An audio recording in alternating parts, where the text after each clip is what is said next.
안녕하세요. 예수와 친구들, 11월 13일 주일 매일 묵상 시작하겠습니다. 오늘 말씀은 다니엘 6장 1절부터 15절 말씀까지입니다.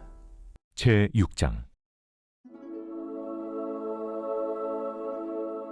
다리오가 자기의 뜻대로 고관 120명을 세워 전국을 통치하게 하고 또 그들 위에 총리 셋을 두었으니 다니엘이 그 중에 하나이라. 이는 고관들로 총리에게 자기의 직무를 보고하게 하여 왕에게 손해가 없게 하려 함이었더라. 다니엘은 마음이 민첩하여 총리들과 고관들 위에 뛰어나므로 왕이 그를 세워 전국을 다스리게 하고자 한지라. 이에 총리들과 고관들이 국사에 대하여 다니엘을 고발할 근거를 찾고자 하였으나 아무 근거, 아무 허물도 찾지 못하였으니 이는 그가 충성되어 아무 그릇됨도 없고 아무 허물도 없음이었더라. 그들이 이르되 이 다니엘은 그 하나님의 율법에서 근거를 찾지 못하면 그를 고발할 수 없으리라.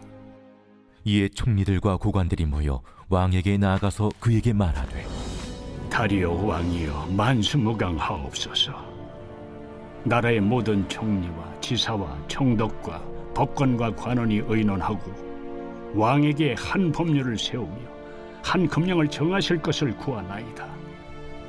왕이여, 그것은 곧 이제부터 30일 동안에 누구든지 왕에게 어떤 신에게나 사람에게 무엇을 구하면 사자굴에 던져넣기로 한 것이니이다.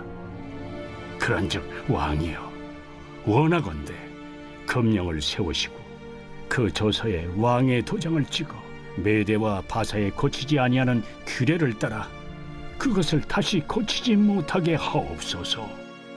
이에 다리오 왕이 조서에 왕의 도장을 찍어 금령을 내니라. 다니엘이 이 조서에 왕의 도장이 찍힌 것을 알고도 자기 집에 돌아가서는 윗방에 올라가 예루살렘으로 향한 창문을 열고 전에 하던 대로 하루 3번씩 무릎을 꿇고 기도하며 그의 하나님께 감사하였더라. 그 무리들이 모여서 다니엘이 자기 하나님 앞에 기도하며 간구하는 것을 발견하고 이에 그들이 나아가서 왕의 금령에 관하여 왕께 아뢰되 왕이여, 왕이 이미 금령에 왕의 도장을 찍어서 이제부터 30일 동안에는 누구든지 왕 외에 어떤 신에게나 사람에게 구하면 사자굴에 던져 넣기로 하지 아니하였나이까? 이 일이 확실하니 메대와 바사에 고치지 못하는 규례니라. 왕이여, 사로잡혀온 유다 자손 중에 다니엘이 왕과 왕의 도장이 찍힌 금령을 존중하지 아니하고 하루 3번씩 기도하나이다. 왕이 이 말을 듣고 그로 말미암아 심히 근심하여 다니엘을 구원하려고 마음을 쓰며 그를 건져내려고 힘을 다하다가 해가 질 때에 이르렀더라. 그 무리들이 또 모여 왕에게로 나와서 왕께 말하되 왕이여, 메대와 바사의 규례를 아시거니와 왕께서 세우신 금령과 법도는 고치지 못할 것이니이다. 아멘. 네, 바벨론이 메대 바사에 의해서 무너지고 메대의 왕 다리오가 등장하는데요. 여러분, 나라가 바뀌면 어떻게 되죠? 여러 가지가 바뀌게 되겠지만 그 일하는 사람들, 신하들도 많이 바뀌게 될 수밖에 없어요. 그런데 이 다니엘은 나라가 바뀌고 왕이 바뀌었지만 여전히 나라의 중요한 신하로 있었던 것을 보게 돼요. 이 다리오 왕은 120명의 높은 사람들을 세우고 전국을 다스리게 했는데요.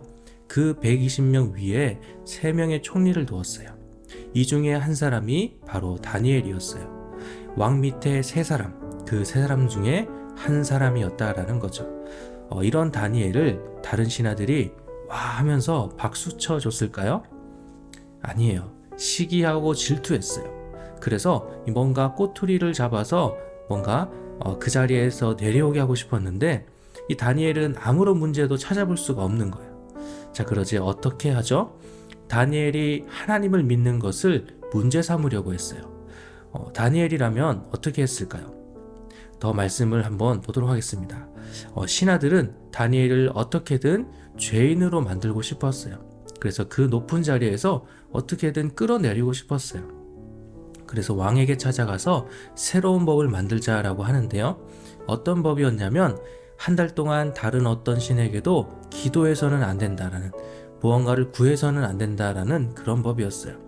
그 한 달 동안은 오직 이 다리오 왕에게만 절할 수 있었어요. 그렇지 않으면 사자굴에 던져 넣는 벌을 준다라는 내용의 법이었던 거예요. 다리오 왕으로서는 어때요? 싫지 않은 법이에요. 오직 자신에게만 기도할 수 있다라는 것은 곧 자기가 신이 되는 거예요. 그래서 다리오 왕은 오히려 이것을 되게 기뻐했겠죠. 그래서 이 법을 세우고 왕의 도장까지 찍어서 절대로 고칠 수 없도록 했어요. 자, 이제 다니엘은 어떻게 될까요? 다니엘은 하루에 3번씩 시간을 정해서 하나님께 기도하는 사람이었어요. 이 신하들은 이것을 너무나 잘 알고 있어서 왕에게만 기도하는 법을 만든 것이죠. 자, 이제 다니엘은 하나님께 기도하면 사자굴에 던져지는 벌을 받게 될 거예요. 여러분이라면 어떻게 할 것 같나요? 네, 다니엘은요, 여전히 하나님께 기도합니다. 그리고 이 모습을 본 다른 신하들이 드디어 이때다 라고 하면서 다리오 왕에게 일러 바칩니다. 다리오 왕은 다니엘을 너무나 아끼는 사람이었는데 그래서 다니엘을 감싸주고 넘어가려고 했지만 이 계속되는 신하들의 말에 결국 다니엘을 끝까지 보호해주지 못하게 되었어요. 자신이 이 왕의 도장까지 찍어가면서 만든 이 법 때문에 다니엘을 사자굴에 던질 수밖에 없게 된 거죠. 자, 우리 친구들, 오늘 다니엘은 하나님을 잘 믿기 때문에 다시 한번 어려움을 겪게 되는데요. 우리들도 마찬가지예요. 하나님을 믿음으로 인해서 어려움이 있을 수 있다라는 거예요. 예를 들어 이 친구들과 만나서 뭔가 재밌게 놀려고 하는데 그 시간이 꼭 예배 시간이어야 한다는 거예요. 그러면 우리 친구들은 당연히 안 된다고 하겠죠. 아닌가요? 네, 그렇게 함으로 인해서 친구들과의 사이가 어려워질 수도 있다라는 거예요. 하지만 우리가 포기할 수 없는 것은 하나님을 향한 믿음이에요. 그 믿음을 지키는 거예요. 우리는 무엇이 더 중요한 것인지를 헷갈려 해서는 안 돼요. 오늘 말씀을 통해서 무엇보다 중요한 것은 하나님이라는 것, 하나님을 향한 믿음이라는 것을 기억하는 우리 예수와 친구들이 되기를 소망합니다. 오늘 말씀은 여기까지고요. 내일 다시 만나도록 하겠습니다. 안녕.